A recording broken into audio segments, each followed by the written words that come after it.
अस्सलामु अलैकुम my dear students. तो उम्मीद है कि अल्लाह ताला के फ़ज़ल से आप सभी अच्छे से होंगे। आज का ये जो हमारा टॉपिक में इसमें हमें डिस्कस करना है कि एक इस्लामिक एडमिनिस्ट्रेशन में इकोनॉमी कैसी होनी चाहिए। यानी कुछ कुछ ऐसे प्रिंसिपल्स जो एक इकॉनमी में होने चाहिए मगर इस्लाम के कॉन्टेक्स्ट में। अकॉर्डिंग टू इस्लामिक कॉन्टेक्स्ट एक इकॉनमी कैसी होनी चाहिए। ओके।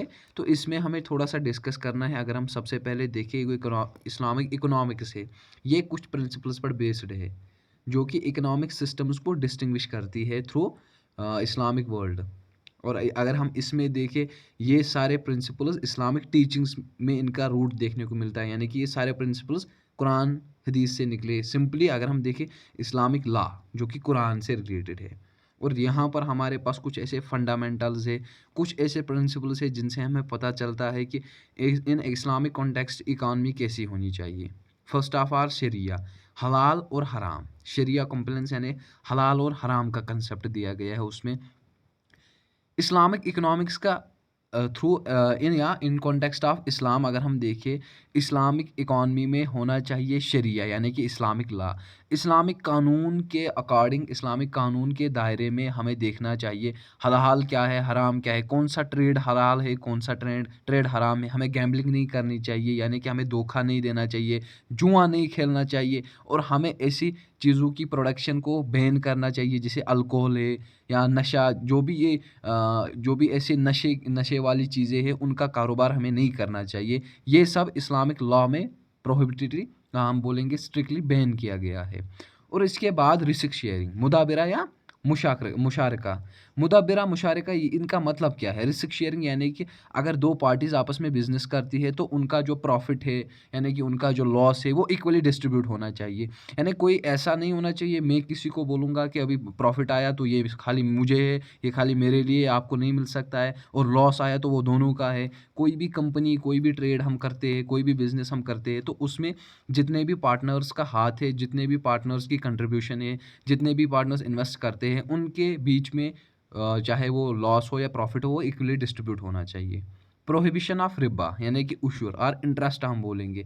इस्लाम ने यानी कि इस्लामिक लॉ में, कुरान में इस चीज़ के लिए स्ट्रिक्टली प्रोहिबिटनेस दिखाई गई है कि आपको इंटरेस्ट यानी कि कोई भी किसी को आप पैसे देते हो इन इस्लामिक कॉन्टेक्स्ट तो आप उस पर उससे कोई इंटरेस्ट नहीं ले सकते। जिससे क्या होता है फिर, जिससे इस्लामिक, अगर हम इस्लामिक कॉन्स्टिट्यूशन की बात करते हैं तो जहाँ पर इंटरेस्ट होगा वहाँ पर इस्लामिक कॉन्स्टिट्यूशन, इस्लामिक इकॉनमी नहीं होगी। ओके। तो इसमें हमें देखने को मिलता है कि मेन इस्लामिक प्रिंसिपल एक है कि हमें इंटरेस्ट नहीं लेना चाहिए किसी को अगर हम पैसे देते हैं, उधार देते हैं, लोन देते हैं। और वेल्थ रिडिस्ट्रीब्यूशन, ज़कात और सदका, यानी कि हमें अपनी जो वेल्थ है उसका एक पोर्शन उठाना चाहिए, वो एक नीडी पीपल को देना चाहिए, ज़रूरतमंदों को देना चाहिए।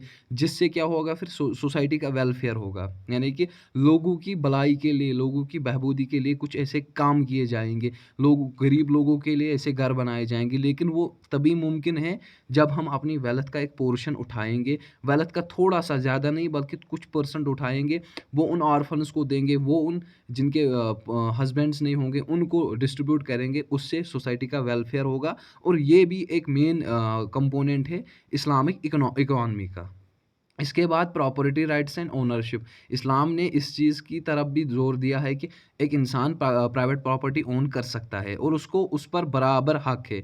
उस प्रॉपर्टी पर चाहे उसकी जो प्रॉपर्टी इन्वेस्टमेंट हो यानी कि जिससे उसे वेल्थ मिलती हो, कोई कारोबार हो, कोई दुकान हो, कोई गाड़ी हो, तो उससे जो भी वेल्थ उसको मिलेगी वो उसे रख सकता है। यानी कि उसका कंसेप्ट दिया गया है कि मैं एक पब्लिक प्रॉपर्टी, मैं एक ऐसी खुद की कोई ऐसी चीज़, खुद की कोई ऐसी दुकान ओन कर सकता हूँ जो मेरे लिए, यानी कि उस पर खाली मेरा हक होगा और कोई उसको छीन नहीं सकता। यानी कि पब्लिक प्रॉपर्टी का भी इकॉनमी में, इन इस्लामिक कॉन्टेक्स्ट, इसका भी विजन दिया गया है। Market ethics and fair trade, अदल और एहसान। अदल और एहसान क्या है? अगर हम फेयरनेस और काइंडनेस की बात करें, अगर हम इकोनॉमिक ट्रांजैक्शंस की बात करें, इसमें क्या होना चाहिए कि इस्लाम, इन कॉन्टेक्स्ट ऑफ इस्लाम, जो इकॉनमी होनी चाहिए उसमें चीटिंग्स नहीं होनी चाहिए। मैं किसी को धोखा नहीं देना, मैं किसी को धोखा नहीं देना चाहूँगा। यानी कि अगर मैं कोई कारोबार करता हूँ, किसी को कोई फ्रॉड चेक नहीं दूँगा, किसी के साथ कोई गद्दारी नहीं करूँगा, यानी कि उसको धोखा नहीं दूँगा बिज़नेस में।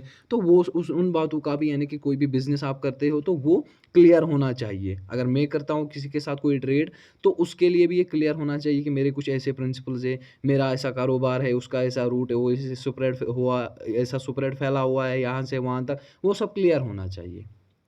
अवॉइडेंस ऑफ एक्सेसिव स्पेकुलेशन गरार, ये स्पेकुलेशन क्या होता है?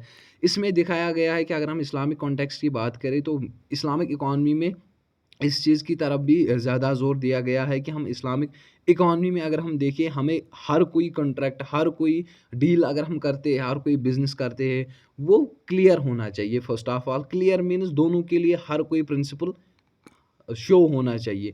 अगर किसी कोई भी डील में अगर हम देखें कोई लॉ है, तो वो मुझे भी पता होना चाहिए और अदर पार्टी को पता पता होना चाहिए। उसमें किसी किस्म का धोखा नहीं होना चाहिए। यानी कि बाद में मैं ना बोलूँ कि उस बंदे ने मुझे धोखा दिया। तो इस बात का भी वहाँ पर ख़ास ख़्याल रखा गया है। रियल इकोनॉमिक एक्टिविटी, यानी कि इस्लाम प्रमोट करता है रियल इकोनॉमिक एक्टिविटी को, जिसमें वेलफेयर ऑफ सोसाइटी का होता है। यानी कि सोसाइटी की बहबूदी के लिए उसमें कुछ ऐसे कंपोनेंट्स होते हैं। अगर हम देखें, speculative and non productive means is discouraged. Speculative आपको पता है, जैसे हम बोलेंगे interest which the trade which is based on interest, यानी कि अगर मैं किसी को कोई पैसा देता हूँ, तो वो बाद में उसमें मुझे अगर मैं उसको 100 रुपया देता हूँ, वो 110 या 120 देगा 10 दिन के बाद, 1 महीने के बाद, वो इसमें प्रोहिबिटेड किया गया है।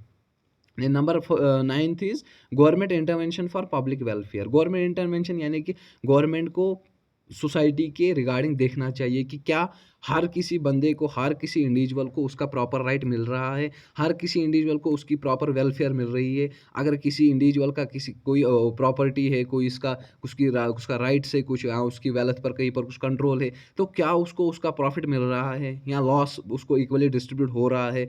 उसमें गवर्नमेंट का एक अहम रोल रहना चाहिए। गवर्नमेंट को देखना चाहिए कि क्या हर किसी बंदे में equally wealth, equally loss, equally profit distribute हो रहा है। वहाँ पर कोई ऐसी किस्म का, यानी कि अगर मैं कोई शॉपकीपर हूँ, तो मैं कहीं अगर हम किसी पर्टिकुलर प्रोडक्ट का प्राइस कहीं पर 100 रुपीज़ है, कहीं में कहीं जहाँ पर मेरा एक ही दुकान है, क्या मैं वहाँ पर उसका प्राइस इंक्रीज़ तो नहीं कर रहा हूँ? उस चीज़ की तरफ गवर्नमेंट को ध्यान देना चाहिए। जिससे क्या होगा फिर, जिससे पब्लिक वेलफेयर होगा।